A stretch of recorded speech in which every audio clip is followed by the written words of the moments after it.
no tenemos cómo escaparnos de la coyuntura en este caso porque fue una semana histórica. Sin contar con lo absolutamente histórico que va a quedar en los libros y se va a estudiar de la visita del Papa a Medio Oriente, que como no es mi especialidad no me voy a explayar, pero le recomiendo a la gente que se embeba del tema porque es un tema que es muy grosso lo que está pasando en Medio Oriente con la visita del Papa. Sí, saliendo de eso, es muy grosso también y a mí me hizo mucho bien, como las veces anteriores que he hablado, Cristina Kirchner el jueves en su alegato ante los delincuentes estos que se hacen llamar jueces, por el típico caso de lawfare, que es el caso del dólar futuro, dijo un montón de cosas y eso vino a complementar lo que ya había dicho Alberto el lunes en la apertura de las sesiones ordinarias, con lo cual tenemos una semana que políticamente es movidita. No me voy a explayar mucho más por lo de Cristina, que claramente dejó en claro las responsabilidades que hay en el Poder Judicial, no solamente de cuestiones judiciales, sino también económicas, políticas y demás. Eso, la verdad, es un tema pendiente que le hace mucho daño a la Argentina. Pero sí, el lunes Alberto, y para no ser todo optimista y para que no parezca que soy un obsecuente, algunas cosas omitió. Y entonces me voy a concentrar en eso sin decir que eso es un grave error o un delito o una mala muestra, pero voy a decir qué cosas omitió y qué cosas me encantaría que las mencionó y se lleven a los hechos, no palabras, ¿ok? Entonces, tenemos tres cosas como mínimo. Primero, las voy a mencionar primero, que son tema tarifas, tema FMI y tema responsabilidad, digamos, por la inflación. Entonces, respecto de las tarifas, Alberto dijo, vamos a desdolarizar las tarifas y las vamos a hacer acompañar al salario para que la gente las pueda pagar. Ahí hay un truquito, eso ya lo habían pedido incluso el año pasado, en algún momento, o el anteaño, las empresas habían no pedido directamente para que no quede alevoso como que les convenía, sino que habían deslizado que bueno, que a partir de ahora acompañen el salario. Que yo, claro, ¿cuál es el problema? El salario está hecho pelota. Entonces, o sube o sube. Si el salario no sube, en realidad lo que vamos a tener es un país complicado en su viabilidad social, política y económica. Entonces, como dan por descontado que el salario real debería subir, lo que están haciendo es decir, bueno, ya que me vas a desenganchar del dólar, que incluso el dólar blue está bajando, no subiendo, y que el dólar oficial se espera, según el propio gobierno, que quede planchado hasta fin de año, esperemos que tengan razón, yo no apostaría mucho, entonces dice, haceme seguir a los salarios. Pero entonces las desdolarizás en el momento que el dólar está planchado y las haces seguir a los salarios en el momento que se tienen que recuperar de todos los años en el que el dólar disparó y los salarios estaban planchados. A eso me parece extremadamente injusto, por no decir inviable. Entonces, me dirán, bueno, pero entonces ¿qué carajo crees que hagan? Bueno, lo que quiero que hagan es que averigüen cuáles son los costos, los beneficios reales de esas empresas y le pongan una tarifa para que tengan una rentabilidad razonable. Punto y aparte, que es lo que hizo Federico Bernal, el actual interventor del Enargas, con las de gas, pero que no está claro todavía qué repercusiones y cómo va a terminar. Porque viene la famosa audiencia pública, y las audiencias públicas no son mandatorias. Si va toda la gente a la audiencia pública y dice, no puedo pagar más que esto, no es que automáticamente el gobierno dice, listo, no paga más que eso.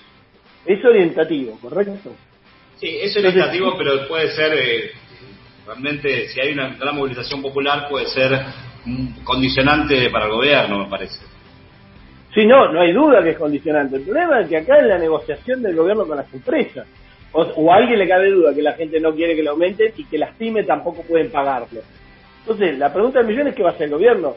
Si el gobierno necesita un show importante de gente pasando por las audiencias y de pymes pasando por las audiencias diciendo que es inviable y que además las empresas de servicio público han ganado fortuna, bueno, buenísimo, pero veamos la decisión política, esperemos que ocurra, ¿ok? La solución no es desdolarizar, esa es mi síntesis, y mucho menos desdolarizar y hacer la subida del salario. Segundo tema, el tema del FMI. Alberto cargó las cintas y me parece genial para procesar a los delincuentes que nos endeudaron con el FMI para jugar la guita y para, de alguna manera, condicionarnos por algunas décadas. Ganaran ellos o no. Y esto obviamente con la complicidad de Estados Unidos que maneja el FMI, que hizo el aporte de campaña a Macri, entre gallos y medianoche, sin que pasara por el Congreso, sin ningún estudio técnico que diga cómo carajo íbamos a pagar en 2022 y 2023 20.000 millones más o menos cada año. Es absolutamente imposible, 20.000 millones de dólares, olvídate, no es posible. Pensá que ahora las reservas totales de la Argentina, incluyendo la creatividad contable que hay por ahí, hay 40.000, o sea que nos comíamos en 2 años la totalidad de las reservas, que además no hay 40.000 ni de casualidad desde el punto de vista de poner la taca-taca para pagarle al FMI. Así que no hay duda de que se hizo a las apuradas, de una manera difícilmente legal desde el punto de vista administrativo de la Administración Nacional y demás, y que es procesable. Ahí quiero hacer un pequeño paréntesis y digo, el ex viceministro, cargo inventado porque no existe el cargo de viceministro, Emanuel Álvarez Agis, dijo que esto en realidad no era judiciable porque era como el dólar futuro, algo no judiciable. Esto fue el viernes, se montó sobre el discurso de Cristina para emparentar los delincuentes que nos endeudaron con el FMI y con otros prestamistas con el dólar futuro. Y ahí el error, ¿cuál es? El dólar futuro fue una apuesta del gobierno de Cristina para planchar el dólar, que tranquilamente le hubiera salido bien si hubieran ganado las elecciones. Si ganaban las elecciones no devaluaban un carajo y el que compró dólar futuro perdía plata. ¿Qué pasó? Los que compraron dólar futuro fueron los macristas, apostando a que ellos iban a ganar, tendrían algunas encuestas en las que les creían, y cuando ganaron, ellos mismos que habían comprado, fueron y devaluaron y se llenaron de guita. Y no había un funcionario de Cristina, como ella dijo en su discurso, con lo cual claramente el desfalco lo hizo el mismo tipo que llegó. Y en el caso del FMI, está lo que te acabo de decir recién, no solamente desde el punto de vista administrativo no hubo ningún estudio de viabilidad ni a dónde iba a parar la guita ni nada de esto, sino que además no pasó por el Congreso y un montón de partes que tienen que ver con sacar algo a las apuradas y sin ninguna explicación racional de qué bien le iba a hacer eso al Estado. Ganara quien ganara, salía muy mal.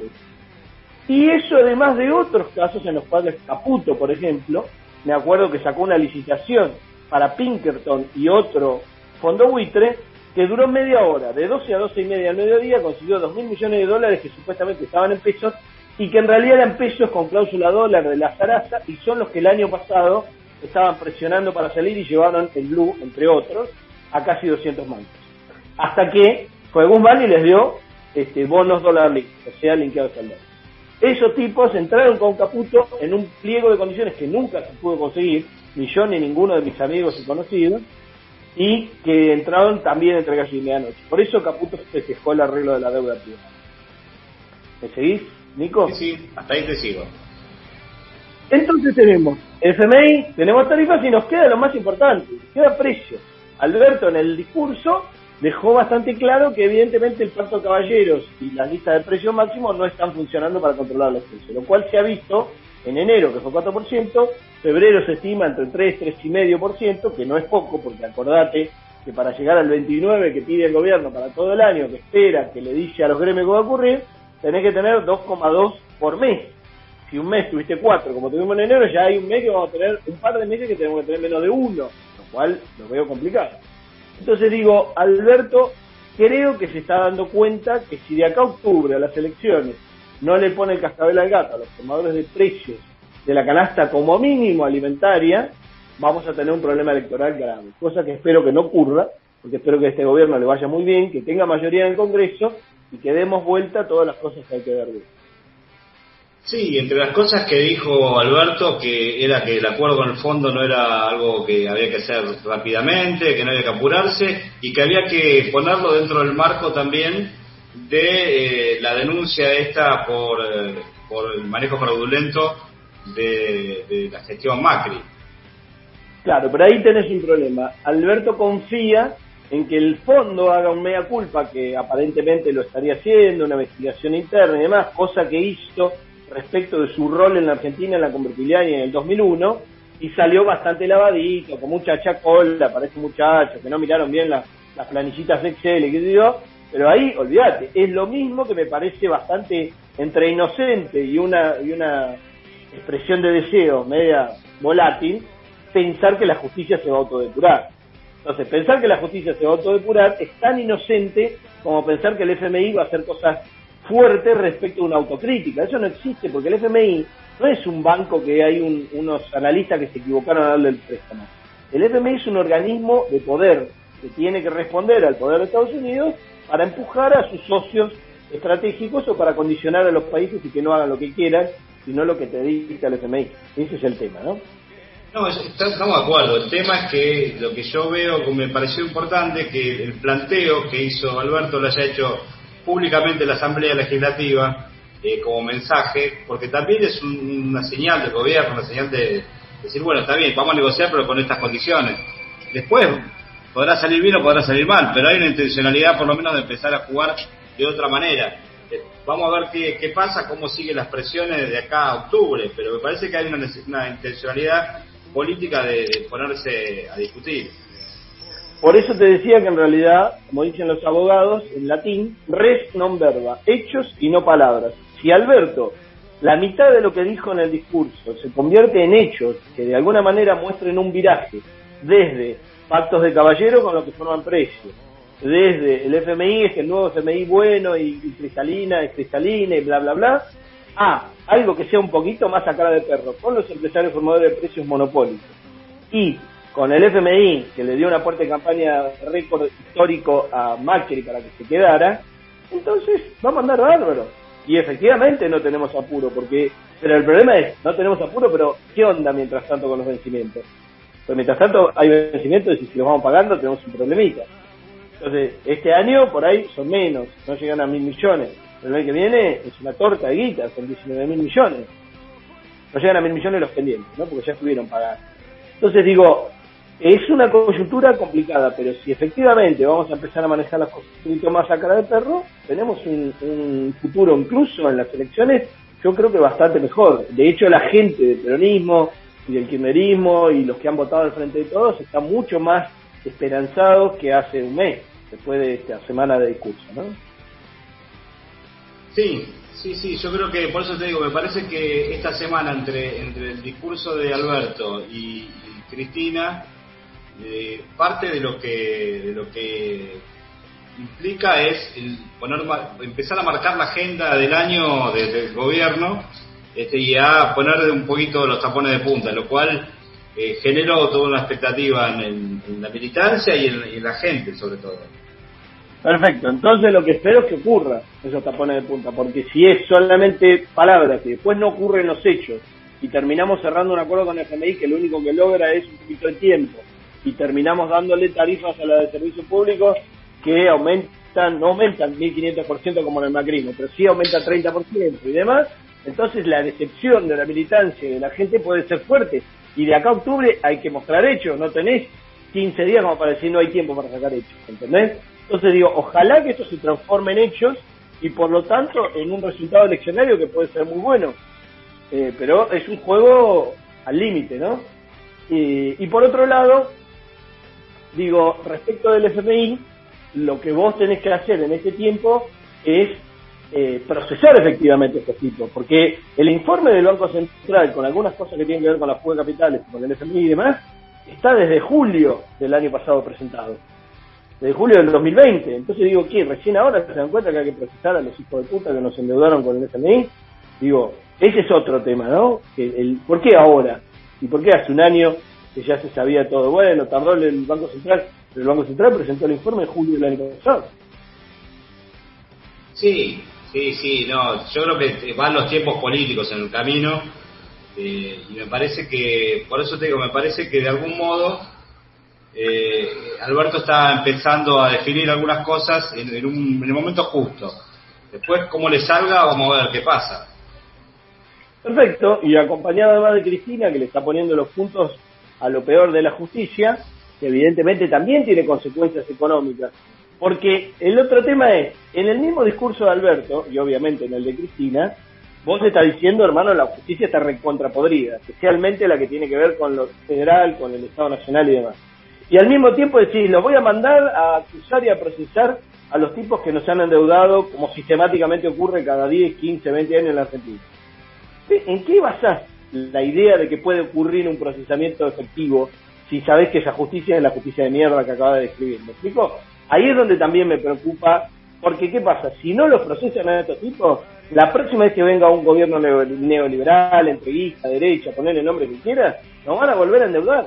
O van a entregar la Patagonia en parte de pago, o lo que sea, o el océano, el mar argentino y demás. Entonces digo, es importantísimo este tema del procesamiento. No es solamente, como pensarán algunos trasnochados o presentan los mercenarios periodistas, una vendetta, como el delincuente de Tenenbaum que se hace el neutral y te presenta esto como una vendetta.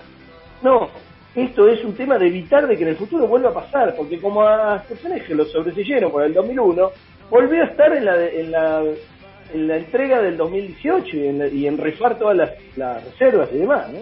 No, absolutamente. Dos palabritas antes de que cerremos la columna, Juan, porque venimos pateando por adelante el tema de las pymes y el tema de las tasas subsidiadas. A ver si me puedes explicar un poquito. Bueno, las pymes son una parte fundamental del mercado interno argentino, que a su vez es una parte fundamental del PBI de la Argentina. Si el Estado, en sus acuerdos y en su proyecto de país, que es lo que venimos hablando en todas las columnas que hemos presentado desde hace rato, si no construís un proyecto de país donde vos le das facilidades a las pymes para desarrollarse, para recuperarse, para tener capital de trabajo, para integrarse, incluso para saltear a muchos intermediarios que le chupan la sangre a los consumidores y a las pymes y demás, si vos no haces eso, no hay forma de que las pymes se desarrollen. Y la otra ventaja que tiene las pymes, además de generar más del 70% del empleo en la Argentina, es que son tipos que piensan en quedarse en la Argentina. Los tipos de la pyme no están pensando en llevarse la guita a las Islas Caimán o en abrir y cerrar sucursales porque le da lo mismo si abro en Brasil, cierro acá, abro allá. Los tipos están acá y abren sucursales y dependen del mercado interno argentino. Entonces tenés que desarrollarlo poniéndole recursos. Y tenés que hacer exactamente lo contrario de lo que hizo el macrismo, que era regalarle la guita a los Vicentín, a los Techín, a las empresas de servicio público y demás, que le regalaban guita de préstamo del Banco Nación y de otros bancos para que repartieran dividendos para llevársela para afuera. Acá tenés que hacer exactamente lo contrario, darle financiamiento a las pymes, facilitar toda la estructura de las cooperativas también, que el INAES, lamentablemente tengo que decir que es un desastre. Tengo amigos que están con el tema de cooperativa y el INAES desde el punto de vista del facilitar la burocracia es un desastre. Entonces hay que articular desde el Estado un proyecto de país, y en ese proyecto de país es mucho más importante articular las estructuras de las pymes argentinas, que son cientos de miles, y los pocos grandes que son multinacionales y grandes entre comillas argentinas, que son monopolios, oligopolios, que están cebados y que en general te van a jugar en contra de un proyecto de país serio.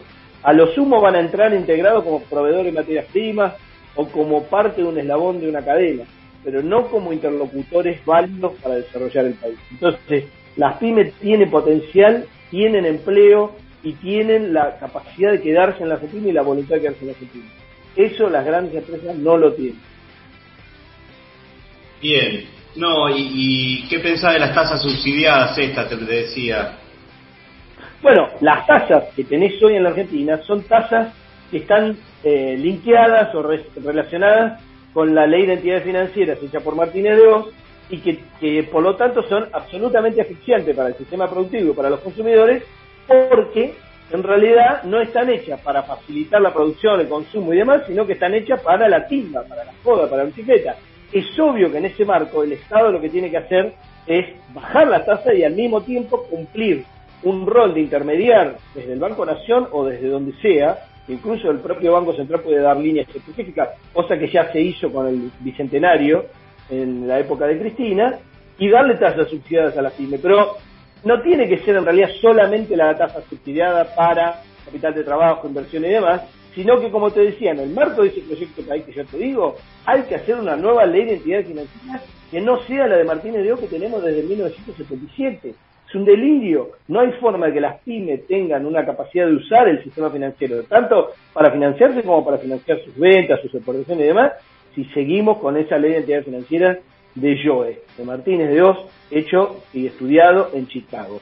Entonces digo, que hoy saques una línea o media línea o lo que sea, no va a resolver la cuestión, más allá de que hay que hacerlo urgente, porque si no, con la tasa que le está pagando Pese, con las LELIC y demás, los bancos no le prestan a las pymes ni por casualidad, ¿no? Juan, querido, muchísimas gracias. Por favor, un abrazo inmenso y hasta el sábado que viene.